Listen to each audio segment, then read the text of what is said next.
बख्तू, खरबूजा तुझे पुकार रहा है। ओफ, जब भी कुछ खाने लगता हूँ ये गैबी आवाज आ जाती है।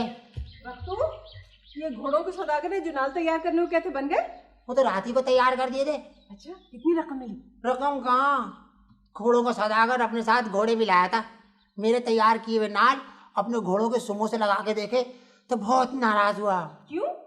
नाल छोटे पड़ गए थे ना।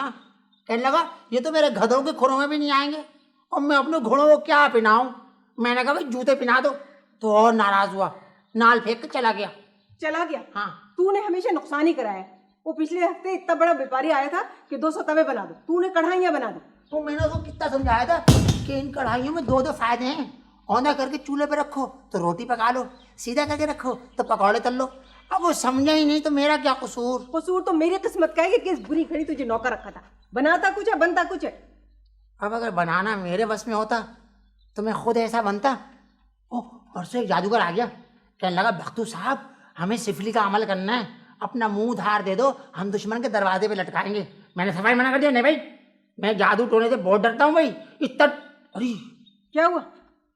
कहीं मेरे किसी दुश्मन ने जादू तो नहीं कर दिया मुझे नौकरी से निकलवाने के लिए।